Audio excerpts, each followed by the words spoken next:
മികച്ച ആരോഗ്യ സംവിധാനങ്ങളും ചികിത്സാ രീതിയുമൊക്കെ ഉണ്ടായിട്ടും അശാസ്ത്രീയമായ ചികിത്സ നടത്താനുള്ള ശ്രമങ്ങൾ പലപ്പോഴും ജീവഹാനിക്ക് വരെയും കാരണമാകാറുണ്ട്. പ്രത്യേകിച്ച് ഏറെ അപകട സാധ്യതയുള്ള പ്രസവത്തിന് അക്യൂപഞ്ചർ പോലെയുള്ള ചികിത്സ പരീക്ഷിക്കുന്നത് അങ്ങേയറ്റം ക്രൂരതയാണ്. ഇത് അമ്മയുടെയും കുഞ്ഞിൻ്റെയും ജീവന് തന്നെ ഭീഷണിയാകാം. തൃശ്ശൂർ എടക്കയ്യൂരിൽ വീട്ടിൽ വെച്ച് പ്രസവം നടത്തിയതിനെ തുടർന്നുണ്ടായ ആരോഗ്യ പ്രശ്നങ്ങൾക്ക് പിന്നാലെ യുവതി മരിച്ച സംഭവം അതീവ ഗൗരവമായി കാണണം. മുഹ്സീന എന്ന 37-കാരി 7ാമത്തെ പ്രസവത്തെ തുടർന്നാണ് മരിച്ചത്. അക്യൂപഞ്ചറിസ്റ്റായ ഭർത്താവ് ഇബ്രാഹിമിനെതിരെ യുവതിയുടെ കുടുംബം പരാതിയുമായി രംഗത്തെത്തിയിട്ടുണ്ട്.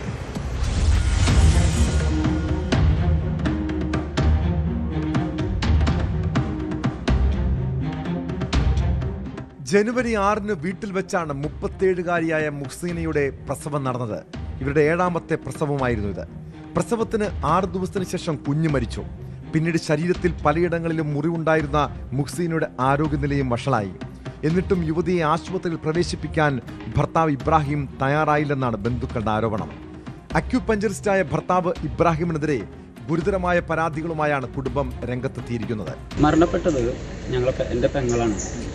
അപ്പോൾ പെങ്ങള് ഒരു 3-4 ദിവസം മുമ്പ് തീരെ വയ്യ എന്ന് പറഞ്ഞിട്ട് പെൺകുട്ടിയുടെ ഉപ്പ, അതായത് എൻ്റെ മാമയും അവരുടെ മരിച്ച പെൺകുട്ടിയുടെ സിസ്റ്ററും കൂടി ആ വീട്ടിൽ ചെന്നിരുന്നു. അവിടെ ചെന്നപ്പോൾ കണ്ടത് ആകെ ശരീരമാകം സെപ്റ്റിക്കായിട്ട് തീരെ പ്രയാസമാകുന്ന സിറ്റുവേഷനിലാണ് കണ്ടത്. അങ്ങനെ അവർ അവിടുന്ന് ബലം പ്രയോഗിച്ച് അവർ ഹോസ്പിറ്റലിലേക്ക് കൊണ്ടുവരുമായിരുന്നു. ഹോസ്പിറ്റലിൽ കൊണ്ടുവരുന്ന നേരത്ത് പെൺകുട്ടിയുടെ ഭർത്താവ് ഇബ്രാഹിം എന്ന് പറയുന്ന ആൾ അതിന് സമ്മതിച്ചിരുന്നില്ല. അങ്ങനെ ബലം പ്രയോഗിച്ച് ദയാ ഹോസ്പിറ്റലിലേക്ക് കൊണ്ടുവരികയാണ് ചെയ്തത്. ദയാ ഹോസ്പിറ്റലിൽ കൊണ്ടുവന്നു. നേരെ അവർ ICUയിൽ അഡ്മിറ്റ് ചെയ്തു. പിന്നീട് അവിടുന്ന് മെഡിക്കൽ കോളേജിലേക്ക് കൊണ്ടുവന്നു. മെഡിക്കൽ കോളേജിൽ വെച്ചിട്ട് ഇന്നലെ പുലർച്ചെയാണ് മുഹ്സീന മരണപ്പെട്ടത്. അവരെ പുറത്തൊരു മുറിവുണ്ട്. ഒരു മുറിവ് പൊട്ടിയിട്ട് ഡോക്ടർമാർ നമ്മളോട് സംസാരിച്ചത് ആ മുറിവ് പഴുത്ത് അതിൽ നിന്ന് പുഴുവരിക്കുന്ന അവസ്ഥയിലാണ് ആശുപത്രിക്ക് എത്തിയതെന്നാണ്. ഇന്നലെ ഇൻക്വസ്റ്റിൻ്റെ സമയത്ത് നമ്മളത് കണ്ടു.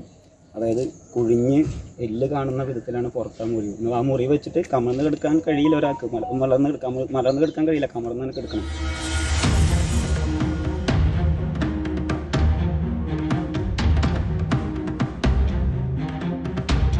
കുടുംബവുമായി ഒരു തരത്തിലും ബന്ധപ്പെടാൻ മുഹ്സീനയെ ഭർത്താവ് അനുവദിച്ചതുമില്ല. കഴിഞ്ഞ ദിവസം ചാവക്കാട്ടെ വീട്ടിലേക്ക് എത്തിയപ്പോഴാണ് മുഹ്സീനയുടെ പിതാവും സഹോദരിയും ഗുരുതരാവസ്ഥയിലുള്ള മുഹ്സീനയെ കണ്ടത്. ഇതോടെ ബലം പ്രയോഗിച്ച് ആശുപത്രിയിലേക്ക് മാറ്റുകയായിരുന്നു. ആശുപത്രിയിൽ എത്തിച്ചുവെങ്കിലും ജീവൻ രക്ഷിക്കാനായില്ല. മുഹ്സീനയുടെ കുടുംബത്തിന്റെ പരാതിയിൽ ചാവക്കാട് പോലീസ് കേസെടുത്ത് അന്വേഷണം ആരംഭിച്ചിട്ടുണ്ട്.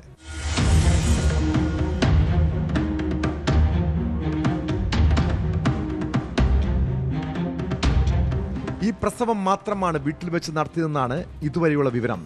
നേരത്തെ ഇവരുടെ 2 കുട്ടികൾ മരിച്ചിരുന്നു. സംഭവത്തെക്കുറിച്ച് വിശദമായ അന്വേഷണം വേണമെന്നാണ് കുടുംബത്തിന്റെ ആവശ്യം.